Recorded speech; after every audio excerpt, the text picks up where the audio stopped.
Llena de tu espíritu a esta familia tuya, por cuya salvación derramó su sangre Jesús, aunque después de morir regresó a ti para siempre. Tú que con la pasión de Cristo, Hijo tuyo y Señor nuestro, nos libraste de la muerte, que heredamos todos como consecuencia de nuestros propios pecados, concédenos a cuantos somos pecadores porque fallamos en nuestra personal historia, irnos asemejando con tu ayuda a Jesucristo, que vive y reina contigo por los siglos de los siglos. Pueden sentarse. Jesús, sabiendo todo lo que se le venía encima, se adelantó y les dijo: ¿A quién buscan? Contestaron: a Jesús Nazareno. Les dijo Jesús: soy yo. Estaba con ellos Judas el traidor. Al decirles: soy yo, dieron un paso atrás y cayeron a tierra. Luego les preguntó otra vez: ¿a quién buscan? Contestaron: a Jesús Nazareno. Jesús les dijo: les he dicho que soy yo. Si me buscan a mí, dejen que éstos se marchen. Así se cumplió lo que había dicho: de los que me confiaste, a ninguno he perdido. Entonces Simón Pedro, que llevaba un machete, lo sacó y de un tajo le cortó la oreja derecha al servidor del sumo sacerdote. El servidor se llamaba Malco. Jesús le dijo a Pedro: mete el machete en su funda. El trago que me ofrece el Padre, ¿voy a dejar de beberlo? La patrulla, el comandante y los guardias de la autoridad judía prendieron a Jesús, lo ataron y lo llevaron primero a casa de Anás, porque era suegro de Caifás, el sumo sacerdote del año aquel. Era Caifás el que había dado a los judíos aquel consejo: conviene que uno muera por el pueblo.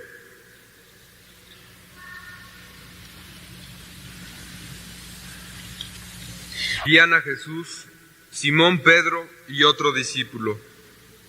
El discípulo aquel, que era conocido del sumo sacerdote, entró en el palacio al mismo tiempo que Jesús. Pedro se quedó fuera, en la puerta. Salió entonces el otro discípulo, el conocido del sumo sacerdote. Se lo dijo a la portera y se llevó a Pedro dentro. La sirvienta, que hacía de portera, le preguntó a Pedro: ¿no eres tú también discípulo de ese hombre? Pedro contestó: yo no. Como hacía frío, los sirvientes y los guardias habían encendido un brasero para calentarse. También Pedro estaba allí de pie, calentándose con ellos. El sumo sacerdote interrogó a Jesús acerca de sus discípulos y su enseñanza. Jesús contestó: yo he hablado públicamente a todo el mundo. Siempre he enseñado en la sinagoga y en el templo, donde se reúnen los judíos. No he dicho nada a ocultas. ¿Por qué me preguntas a mí? ¿De qué he hablado yo? Pregúntaselo a los que me han oído. Ellos saben lo que he dicho. Apenas dijo esto, uno de los guardias presentes le dio una bofetada diciendo: ¿así le contestas al sumo sacerdote? Jesús le respondió: si he faltado en el hablar, declara en qué está la falta. Pero si he hablado como se debe, ¿por qué me pegas? Entonces Anás lo envió atado a Caifás, sumo sacerdote. Simón Pedro estaba de pie calentándose y le preguntaron: ¿no eres tú también discípulo suyo? Él lo negó: yo no. Un sirviente del sumo sacerdote, pariente del otro a quien Pedro le cortó la oreja, le dijo: ¿no te he visto yo con él en el huerto? Pedro volvió a negar y enseguida cantó el gallo. Entonces condujeron a Jesús de casa de Caifás a la residencia del gobernador. Estaba amaneciendo. Ellos no entraron en la residencia para no contaminarse y poder celebrar la cena de Pascua. Pilato salió fuera y les preguntó: ¿qué acusación presentan contra ese hombre? Le contestaron: si este no fuera un malhechor, no te lo entregaríamos. Pilato entonces les dijo: llévenselo ustedes y júzguenlo conforme a su ley. Los judíos repusieron: no estamos autorizados para dar muerte a nadie. Así se cumplió lo que había dicho Jesús, indicando cómo iba a morir. Entró otra vez Pilato en la residencia, llamó a Jesús y le dijo: ¿tú eres el rey de los judíos? Jesús le contestó: ¿piensas tú eso o te lo han dicho otros de mí? Pilato replicó: ¿es que soy yo judío? Tu gente y los sumos sacerdotes te han entregado a mí. ¿Qué has hecho? Jesús le contestó: la realeza mía no pertenece al mundo este. Si perteneciera al mundo este, esa realeza mía, mi guardia personal habría luchado para impedir que me entregaran en manos de las autoridades judías. Ahora bien, la realeza mía no es de aquí. Pilato le dijo: ¿pero entonces eres tú rey? Jesús le contestó: tú lo estás diciendo, yo soy rey. Tengo por misión ser testigo de la verdad. Para eso nací yo y vine al mundo. Todo el que está por la verdad me escucha. Pilato le dijo: ¿qué es eso de verdad? Dicho esto, salió otra vez a donde estaban los dirigentes judíos y les dijo: yo no encuentro ningún cargo contra él. Es costumbre de ustedes que por Pascua les ponga en libertad a un preso. ¿Quieren que les suelte al rey de los judíos? Volvieron a gritar: a ese no, a Barrabás. Y Barrabás era un bandido. Entonces Pilato mandó azotar a Jesús. Los soldados trenzaron una corona de espino y se la pusieron en la cabeza. Lo vistieron con un manto color rojo y acercándose a él le decían: «Salud, rey de los judíos», y le daban bofetadas. Pilato salió otra vez afuera y les dijo: «Miren, se lo saco fuera para que sepan que no encuentro ningún cargo contra él». Salió Jesús llevando la corona de espino y el manto color rojo. Pilato les dijo: «Aquí tienen al hombre». Al verlo, los sumos sacerdotes y los subordinados gritaron: «¡A la cruz! ¡A la cruz!». Pilato les contestó: «Llévenselo ustedes y crucifíquenlo. Yo no encuentro ningún cargo contra él». Los judíos replicaron: «Nosotros tenemos una ley y según esa ley debe morir, porque pretendía ser hijo de Dios». Cuando Pilato oyó estas palabras, se asustó más y entrando otra vez en la residencia preguntó a Jesús: «¿De dónde vienes tú?». Jesús no le dio respuesta. Insistió Pilato: «¿Te niegas a hablarme a mí? ¿No sabes que tengo autoridad para soltarte y autoridad para crucificarte?». Jesús le contestó: «No tendrías autoridad alguna para actuar contra mí si Dios no te dejara. Por eso el que me ha entregado a ti es el principal culpable». A consecuencia de esto, Pilato se esforzaba por soltarlo, pero los judíos gritaban: «Si sueltas a ese, no eres amigo del César. Todo el que pretende ser rey se declara contra el César». Al oír estas palabras, Pilato sacó fuera a Jesús y lo sentó en el tribunal, en el sitio que llamaban el Empedrado, en arameo Gábata. Era la víspera de Pascua hacia medianoche. Dijo Pilato a los judíos: «Aquí tienen a su rey». Ellos gritaban: «Fuera, fuera, crucifícalo». Pilato les dijo: ¿crucificar a su rey? Contestaron los sumos sacerdotes: «No tenemos más rey que el César». Entonces, al fin se lo entregó para que lo crucificaran. Y con eso se hicieron cargo de Jesús. Él, llevando a cuestas su cruz, salió para un lugar que llamaban la Calavera, en arameo Gólgota. Allí lo crucificaron con otros dos, uno a cada lado y Jesús en medio. Pilato mandó también escribir un letrero y ponerlo en la cruz. Decía: «Jesús Nazareno, el Rey de los judíos». Como el lugar donde crucificaron a Jesús estaba cerca de la ciudad, muchos judíos leyeron el letrero, porque además estaba escrito en hebreo, latín y griego. Los sumos sacerdotes dijeron a Pilato: «No dejes escrito el Rey de los judíos, pon: este dijo que era Rey de los judíos». Pilato les contestó: «Lo escrito, escrito se queda». Cuando crucificaron a Jesús, los soldados repartieron su ropa en 4 lotes, uno para cada uno, dejando aparte la túnica. Era una túnica sin costura, tejida de una pieza de arriba a abajo. Los soldados se dijeron: «Mejor que dividirla en pedazos, la echaremos a suerte, a ver a quién le toca». Así se cumplió la escritura: «Se repartieron mi ropa y echaron a suerte mi túnica». Esto fue lo que hicieron los soldados.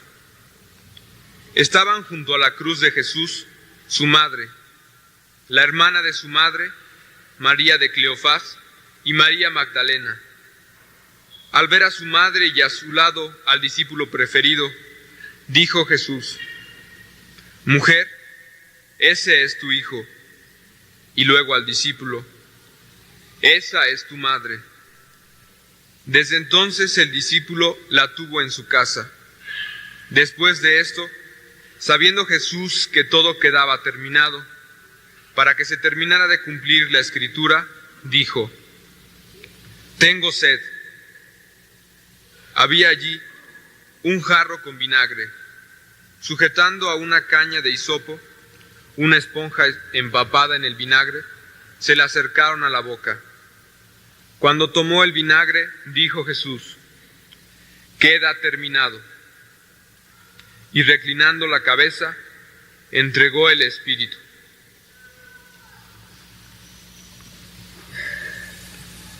Siendo día de preparativos, los judíos, para evitar que el sábado se quedaran los cuerpos en la cruz, porque aquel sábado era un día muy solemne, le pidieron a Pilato que les quebraran las piernas y los quitaran. Fueron los soldados y le quebraron las piernas, primero a un crucificado y luego al otro. Pero al llegar a Jesús, viendo que ya estaba muerto, no le quebraron las piernas. En cambio, un soldado le traspasó el costado con una lanza e inmediatamente salió sangre y agua. Lo dice un testigo presencial y su testimonio es válido, y ese sabe que dice la verdad, para que también ustedes crean, porque esto ocurrió para que se cumpliera la escritura: «No le quebrarán ni un hueso». En otro lugar dice: «Verán al que traspasaron». Después de esto, José de Arimatea, discípulo de Jesús, pero clandestino por miedo a las autoridades judías, le pidió a Pilato que le dejara quitar el cuerpo. Pilato lo autorizó. Él fue y quitó el cuerpo de Jesús. Fue también Nicodemo, aquel que la primera vez había ido a verlo de noche, llevando unas 100 libras de una mezcla de mirra y aloe. Tomaron el cuerpo de Jesús y lo vendaron de arriba a abajo, echándole aromas como acostumbraban a enterrar los judíos. En el sitio donde lo crucificaron había un huerto, y en el huerto un sepulcro nuevo donde todavía no habían enterrado a nadie. Como para los judíos era día de preparativos y el sepulcro estaba cerca, pusieron allí a Jesús.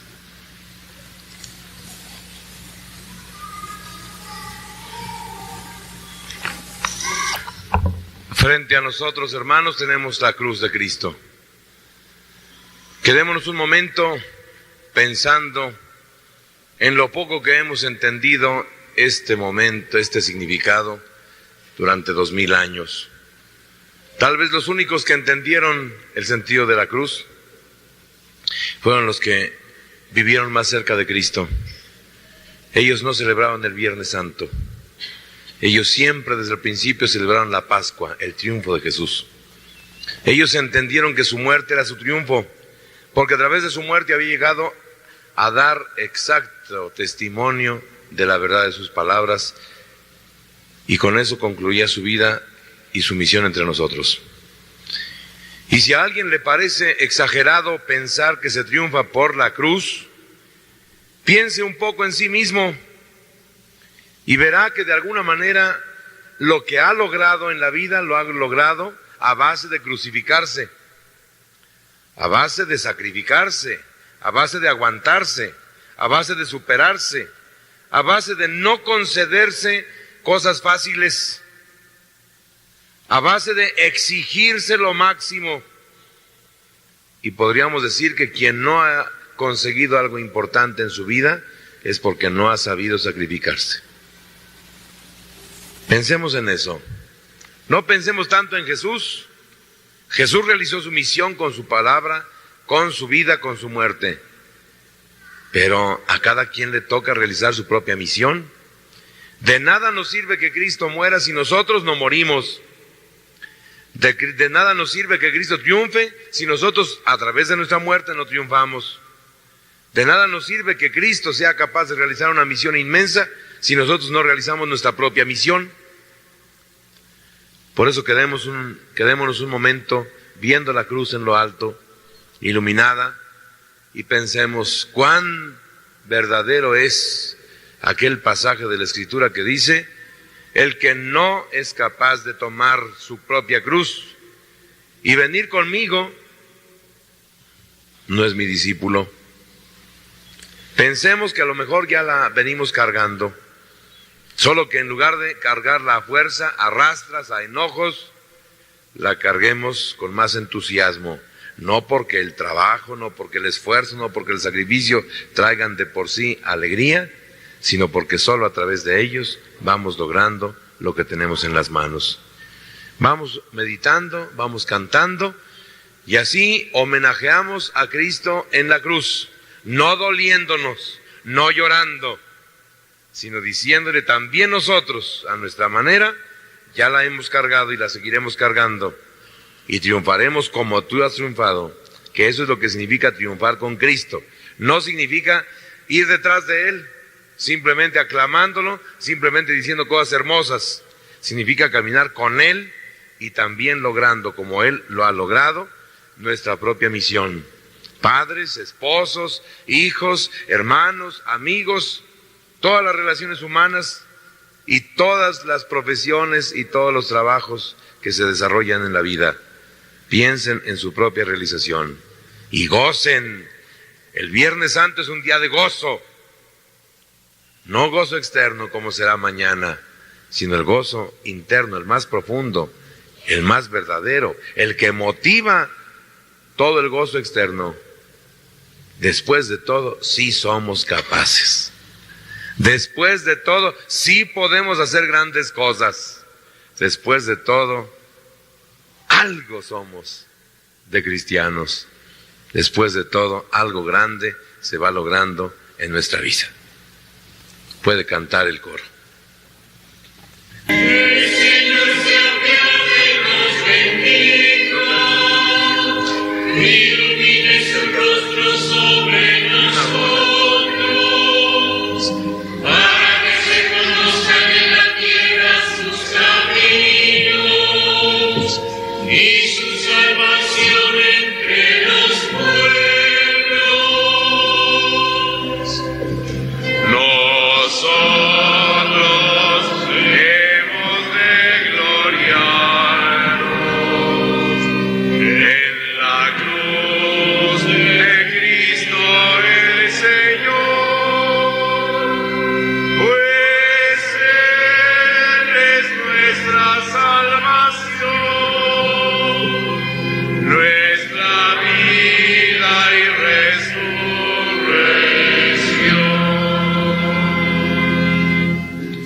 Nada más que al gloriarnos delante de los hombres nos convertimos en echadores,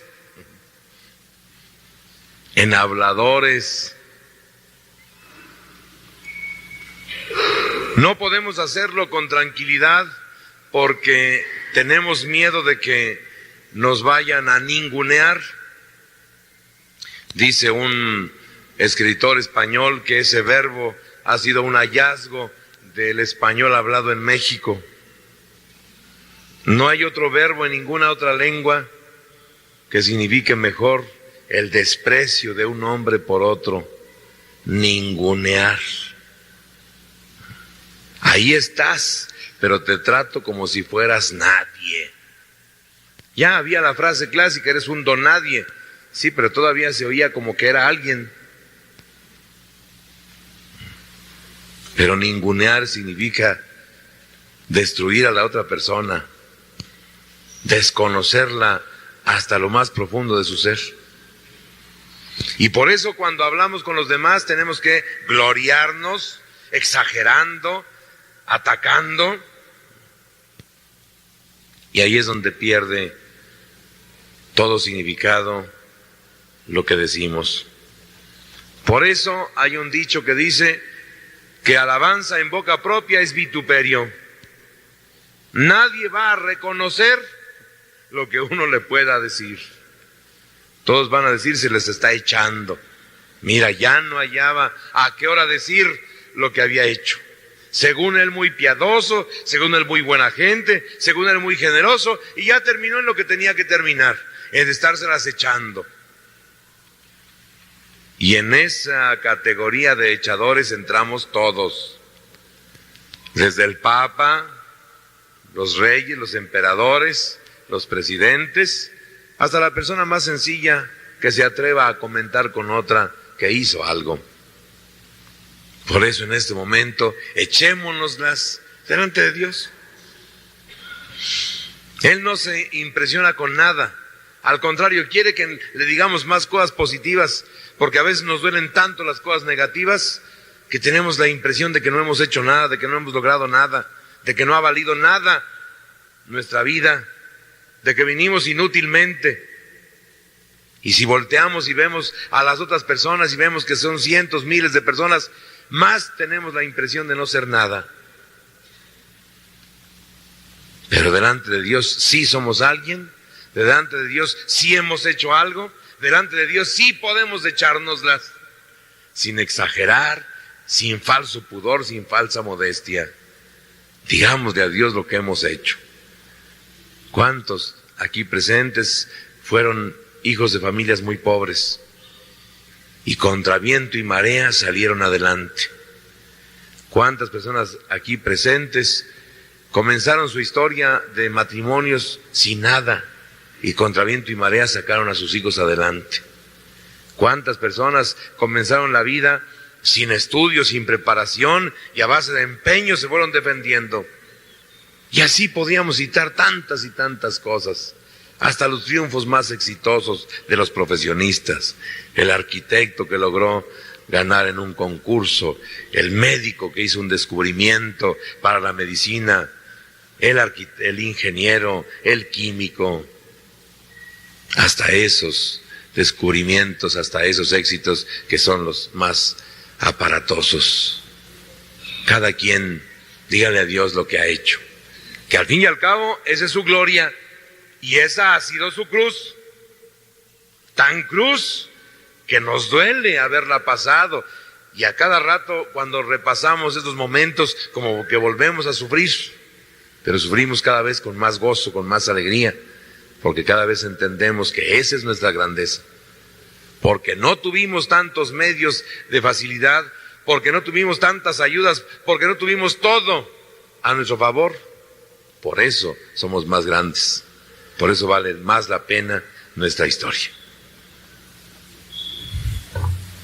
Señor, hemos creído en tu Hijo Jesús, por él hemos conocido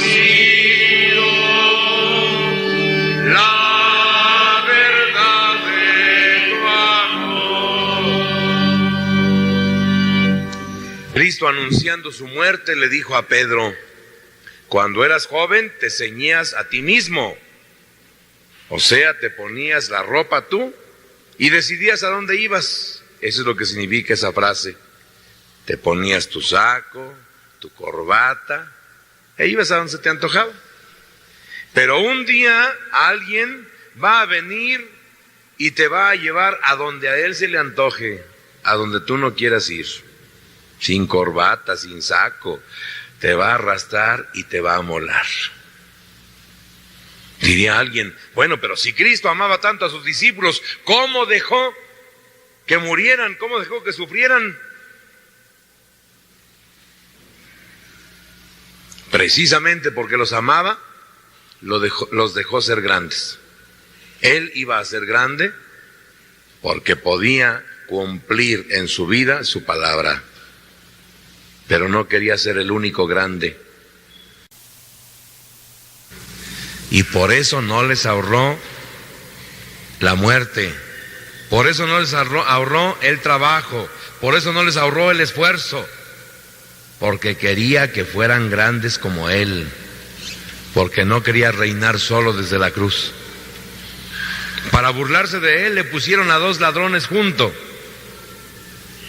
pero sus verdaderos acompañantes iban a ser otros. Iba a ser Pedro, muerto también en una cruz. Iba a ser Pablo con la cabeza cortada. Iba a ser Santiago arrojado desde lo alto del templo. Iba a ser el otro Santiago despellejado. Iba a ser Andrés clavado en una cruz en forma de X. Y hasta San Juan, que no murió mártir, nos cuenta la tradición que lo echaron en una olla hirviendo, en una olla de aceite. ¿Algo pasó?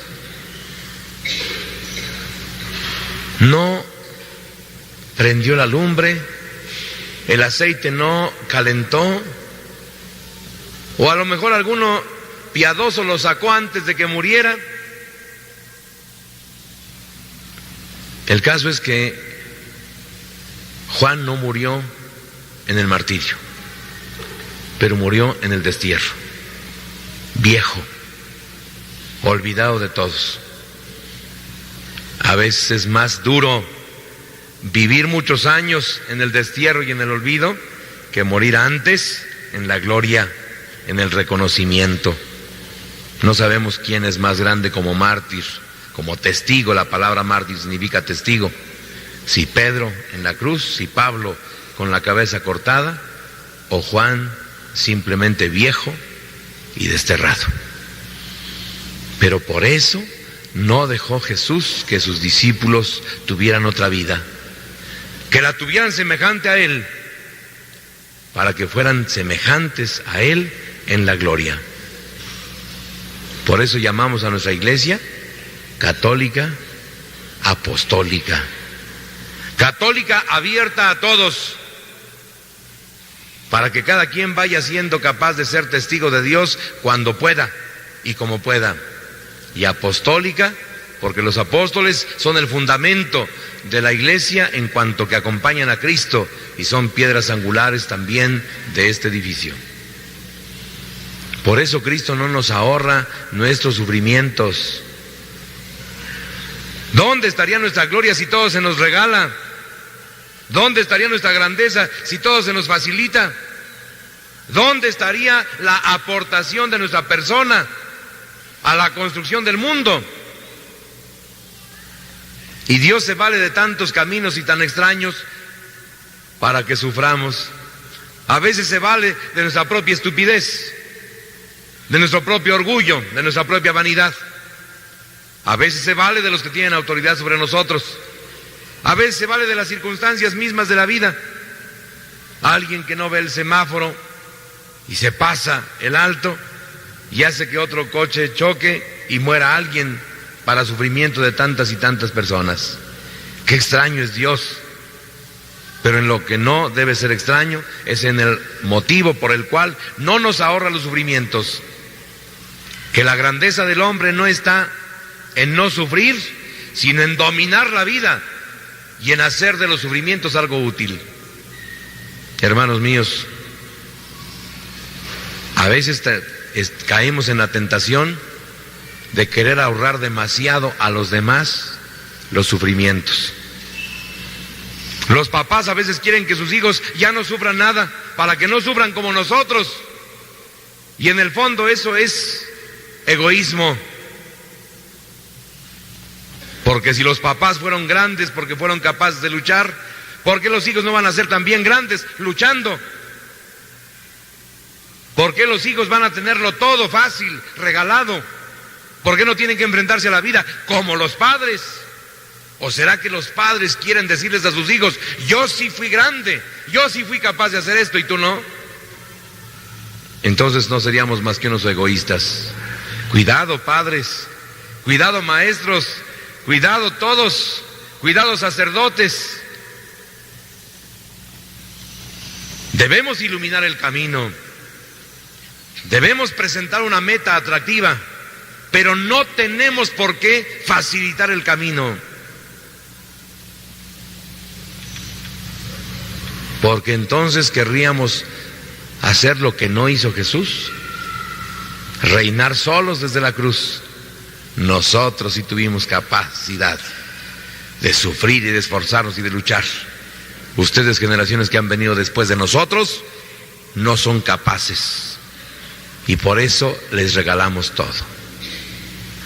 Alguna vez se ha dicho que esta iglesia es una iglesia facilona, por la absolución general, porque no creemos en el infierno, porque no creemos en los castigos. Hermanos, si alguien ha tomado en ese sentido el trabajo de esta iglesia, se ha equivocado.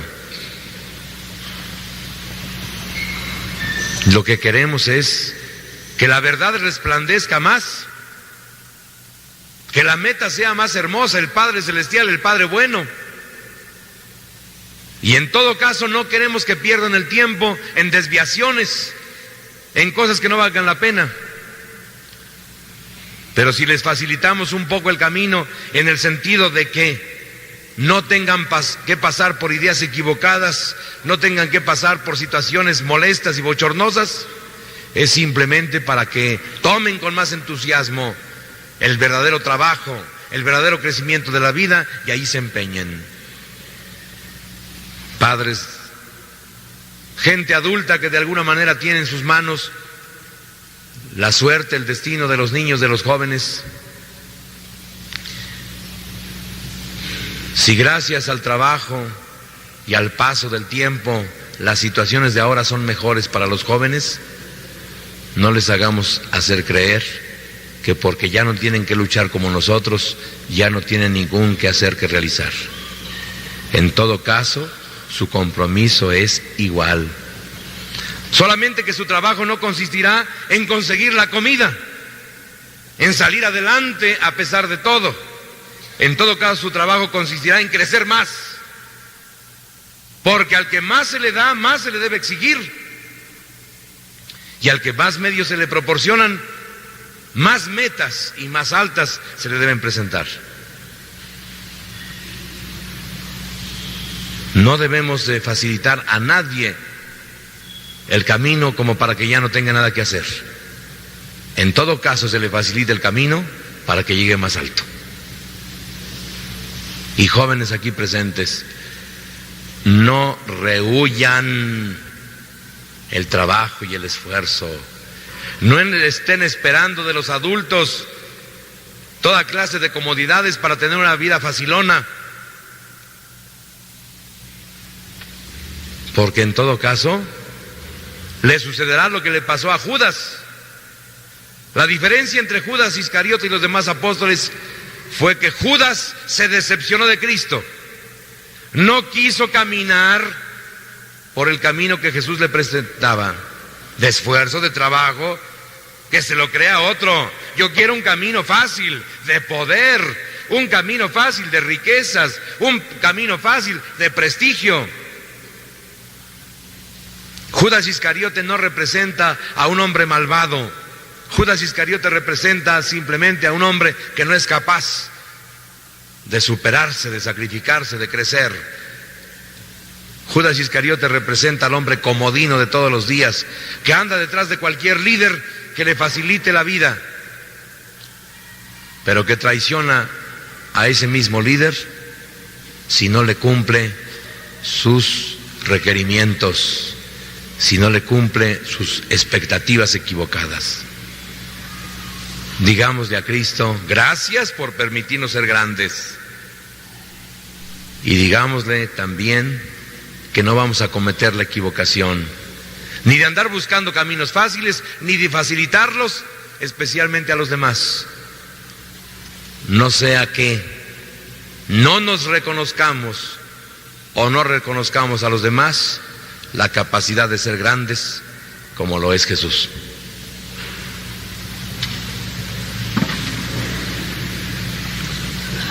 Es el Señor y se soporta, y está en quien de justicia facimiento, y muchos que no ven pasan de largo, acaso ocultados en sus restos. Con vosotros está y no le conocéis, con vosotros está, su nombre es el Señor, con vosotros está y no le conocéis, con vosotros está, su nombre es el Señor. La que se conserva casi como al principio, así que podríamos decir que por lo menos viene del siglo IV. Son 16 siglos de una liturgia muy semejante. Por eso está reducida casi a nada. Comenzamos postrándonos en tierra a la manera judía, indicando una postración del espíritu, un reconocimiento de que no somos nada, y comienza con una oración muy sencilla. Después vienen las lecturas y no hay homilía propiamente, sino que la lectura misma es ya la homilía. Luego viene la adoración de la cruz. Ahora, en lugar de peticiones, hemos hecho unas breves reflexiones y se ha añadido la comunión, que hasta 1956 no se tenía en viernes. Se comulgaba el Jueves Santo y se volvía a comulgar el Sábado de Gloria. El viernes no se comulgaba. Pero el Papa Pío XII pensó que la comunión podía ser un avance y no teníamos obligación de conservar los ritos tales cuales como se habían hecho en otro tiempo. Y la comunión, siendo lo más grande, lo más sublime que tenemos, se podía introducir en la liturgia del Viernes Santo. Se comienza con el mantel, con el altar sin mantel, como se hacía a la antigua. Cada vez que iba a haber misa, llegaban a poner todo, no lo tenían puesto ya. Y por eso hoy se comienza poniendo el mantel y se termina quitando el mantel para que la mesa quede otra vez sin nada. Se trae la Eucaristía que se preparó el Jueves Santo y se vuelve a llevar a un lugar escondido para que no haya adoración, nada, no haya veneración. Solamente se guarda por si algún enfermo hubiera, para llevar la comunión y para tenerlo guardado lo que sobró. No había sagrarios, no había nada de eso. Era la comunión en la celebración lo importante. Por eso así terminamos recogiendo todo y nos vamos como vinimos, pero solo aparentemente, porque dentro llevamos la palabra de Dios y llevamos la Eucaristía. Oremos. Dios Todopoderoso y Padre nuestro, que nos has redimido con la gloriosa muerte y resurrección de Jesucristo, por medio de nuestra participación en este sacramento de la Eucaristía, prosigue en nosotros la obra de tu amor y ayúdanos a vivir entregados siempre a tu servicio, por Cristo nuestro Señor. Ahora, en lugar de bendición que no se tenía antiguamente, se dice una oración a manera de bendición, pidiéndole a Dios que Él de alguna manera se manifieste a ustedes. Envía, Padre, tu bendición sobre estos fieles tuyos que han conmemorado la muerte de tu Hijo y esperan resucitar también con Él. Concédeles tu perdón, tu consuelo, tu fortaleza, ilumina su fe y condúcelos a través de toda su vida a su eterna salvación. Por Cristo nuestro Señor.